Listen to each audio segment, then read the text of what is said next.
In the beginning, the NPT was only supposed to be for 25 years, and then something more comprehensive on nuclear disarmament would replace it. That's why it was only a 25-year cycle, and 1995 was a conference to say, what are we going to do? We haven't got the more comprehensive nuclear disarmament, so what do we do? It was extended indefinitely, and there were some good commitments made at that time, but not a lot of implementation. I'm not going to go through the whole history of all the review conferences. If there are specific questions, we can talk about that. But I will reflect just a little bit on 2010, because this is the next one. Every 5 years is the review conference. So we're following on from 2010. It's been a big disappointment that what the P5 agreed to, the permanent 5, the nuclear weapon states, what they agreed to, they haven't implemented. They agreed to a number of measures. The only thing they've really done is to come and talk about a glossary of terms and what do they mean, and maybe do a little on transparency. What are the, reporting a little bit more about what they're doing for nuclear disarmament, which is not very much. But on the other hand, there has been, some accomplishments on some of the other areas that were agreed. One is on the Middle East. There was an agreement that there be a UN conference on establishing a Middle East zone free of nuclear weapons and other weapons of mass destruction. That conference has not been held, but there have been preliminary meetings where at least there has been, Israel has been engaged in the process with the Arab League and is helping to pave the way for the possibility of such a conference. Very small step, but it's better than nothing. More importantly, that agreement was really important in keeping Iran in the NPT and getting Iran and to some of the other countries that were close to Iran to agree to non-proliferation measures in 2010 and helped pave the way. There are other aspects, of course, for the negotiations which are going very well at the moment, and we've got a tentative agreement. The 2010 also had an agreement that any use of nuclear weapons would create catastrophic humanitarian consequences, and that gave the basis for Norway, Mexico and Austria to hold these international conferences and elevate, along with the Red Cross, ICRC, the issue of the humanitarian impact of nuclear weapons. So the 2010 NPT Review Conference played an important role in helping to build the traction on that side. Another part that was quite important, has had some impact, is where there was an agreement that all states should make special efforts to build a framework for a nuclear weapons-free world. This helped then move to a UN process, which is called the Open-Ended Working Group on Taking Forward Multilateral Nuclear Disarmament Negotiations, a long title, which was quite constructive in that governments who had very polarised views on different proposals beforehand actually came down together and talked to each other. They weren't just putting forward government positions or coalition positions and saying our position is the best, everyone should support it. It was more looking at what are the elements that will be required to get to a nuclear weapons-free world, what are some of the different approaches, where are some of the similarities. It was a very good start to the process, and that's something which hopefully might take another form. Maybe Jan will talk a little bit more about that and looking at the UN process. So there was a few aspects. Out of the open-ended working group came building blocks proposal, for example, which was a new one, and there are some advantages and disadvantages of that. So moving forward to 2015, over the next 4 weeks, what are people's hopes and expectations? Well, there's a range of different ones, but of course one of the things which has come to the fore is something called the Austrian Pledge, which is saying how important it is to fill the legal gap for the prohibition and elimination of nuclear weapons. It doesn't say how to fill that gap, but it's very important because it's, again, elevating political commitment and attention to that's a requirement. What will be required is to move from a commitment to action. And is that something that can be done through the NPT? Can the Non-Proliferation Treaty, this review conference, actually establish a negotiation process for filling the legal gap? I'm not so certain it can. I mean, technically, it's possible. The problem with the NPT in that is very similar to the problem with the Conference on Disarmament, which the Conference on Disarmament is the principal negotiating body for disarmament agreements. but it's been stuck for 19 years now. It's negotiated agreements in the past. The Comprehensive Nuclear Test Ban Treaty was the last. But it operates on a consensus basis, and that consensus is even to start negotiations or deliberations. And that has meant that any one country is able to block a process, and that's what's happened over the past few years. The NPT is a little similar. It doesn't stipulate that you have to have consensus, but the general practice has been for consensus. One of the difficulties with the NPT also is that it doesn't include all the nuclear armed states. So one might say, well, an NPT is really important because it's got the obligations for the nuclear weapon states who are parties. There is that obligation there that they have to work for nuclear disarmament, but it doesn't have a process in the NPT to deliver that, and there are some problems if it did. So there are a couple of other, forums where negotiations to achieve the goal of filling the legal gap or achieving a nuclear weapons-free world, a couple of other forums that are possible to look at in either a complementary to or take things a lot further forward than the CD or the NPT at this particular point in time. One of those is a like-minded approach. Like-minded would be a group of countries that decide we want to negotiate a treaty. And the one that's been proposed as being a ban treaty, ICANN and Article 36 have put this forward.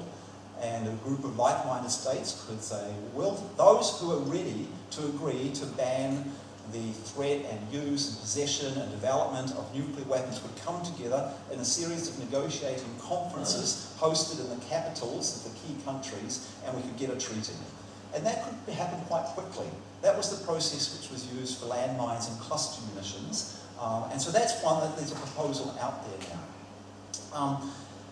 Another proposal would be to do it through a United Nations General Assembly approach. And this, for example, is what was used for the Arms Trade Treaty. There are advantages and disadvantages of each. The like-minded one has an advantage of you don't have to wait for a UN resolution. You don't actually have to have governments saying right at the beginning whether they're going to join the process or not. They can join it partway along the process, for example. Whereas if you do a UN General Assembly approach, sometimes positions get locked in a little bit earlier, the way people vote. On the other hand, a UN General Assembly approach is open to all countries. It comes with a lot more the clout of UN resolutions leading that can support that, and with a UN approach, you have the facilities of the United Nations that can be used. So a UN approach is more likely to be able to engage the Allied states and the nuclear weapon states than a like-minded approach. So these are a couple, and I think one of the key things at the NPT is not that we call on the NPT to have to start the process, but to elevate the political weight behind our process to be started. And there's a couple of possibilities. I mentioned the ban treaty is one. There are other approaches to the negotiations once you have a forum ready to do it. Nuclear Weapons Convention is one, and that has a lot of support in the UN. 130 countries vote in favour of the UN resolution for a Nuclear Weapons Convention. Another would be a framework treaty where you agree to the general conditions and elements of what you want to achieve at the beginning of the process. You may be able to lock in an agreement or a prohibition on use of nuclear weapons early in the process, but then it takes a longer time to negotiate the process for elimination. And then there's this other process which has been proposed, a building blocks approach. These are not necessarily mutually exclusive, but they give an idea that there's a range of approaches to follow. The key thing, I think, leading up to the NPT, as I said, is to build political attention, political will, and commit to at least start a process. That's where it's important to engage the different political figures, parliamentarians, mayors, civil society. I've been working a lot with parliamentarians, and we've got the Interparliamentary Union, which is over 160 parliaments, including the parliaments of most of the nuclear armed states, to agree that countries should participate in negotiations for a nuclear weapons convention or package of agreements. That's the formulation put forward by Ban Ki-moon in his 5-point proposal. In our network of parliamentarians, PND, we're focusing also on the political commitment and vision that was put forward by President Obama. So this year we'll have our annual assembly in Prague, just before the UN General Assembly or around that time, and hopefully feed into whatever might be happening at the UN General Assembly. And then civil society is coming together with a big coalition or networking, working together in Peace and Planet. We're doing a big conference, 2-day conference in New York, and a big rally, and then there's a global action for people to elevate the political attention that's called Global Wave, where people all around the world are waving goodbye to nuclear weapons over this week and over the weekend. And at the end of the question session of this session, we'll contribute to that by doing a little wave goodbye to nuclear weapons. Thank you very much.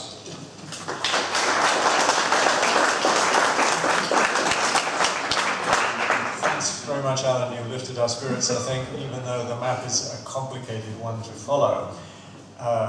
We're at time, so a couple of quick questions. Anybody like to jump in?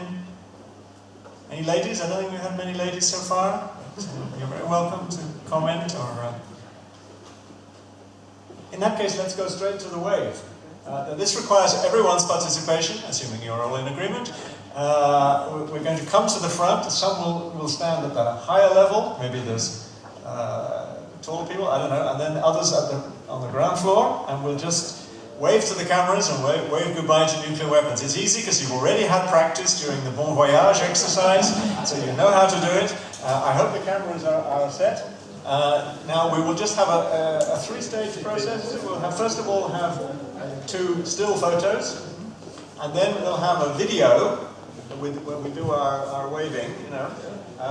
But rather than everybody say goodbye, which is a bit like a kind of cacophony, I will say the goodbye message, and everybody just wave along. What you'll introduce it, and then everyone will say goodbye nuclear weapons together. Okay, goodbye nuclear weapons. Okay, very simple. So please come to the front if you wish to participate. You'll become a star.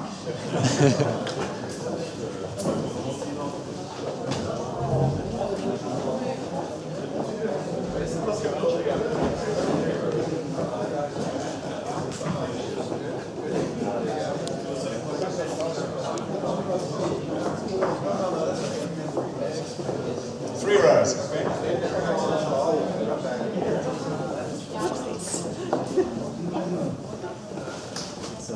Please come, please come. Nothing to be afraid of.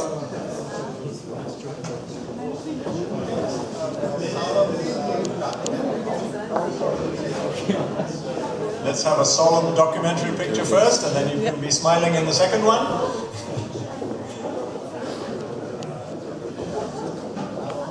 Almost ready now. Anybody else like to join the group? Are you standing comfortably? Okay. Just a regular photo. This will be like the group photo for the conference. Here we go. Everyone smile.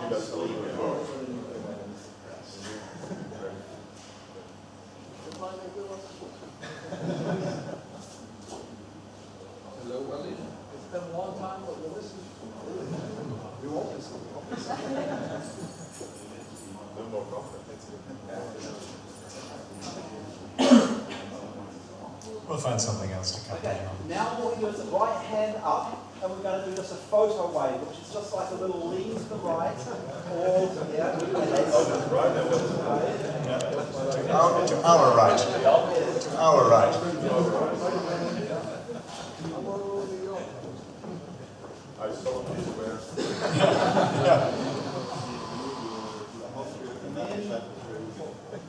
And then one way to go just lean to the left.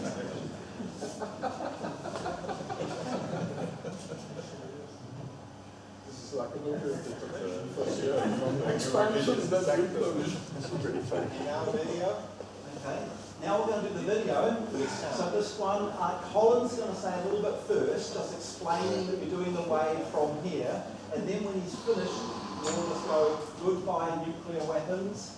We will remember that. I don't think we'll try to coordinate a full Mexican wave. So if it's a little chaotic, I don't think it really matters. Get your hands up.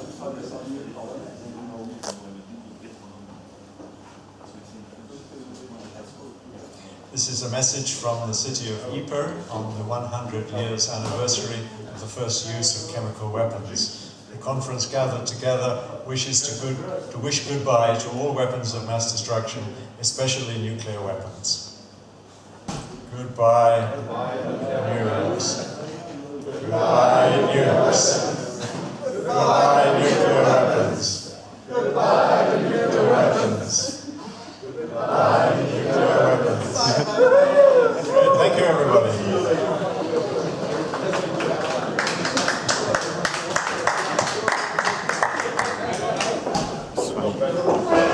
Am I right? We have a tea break now?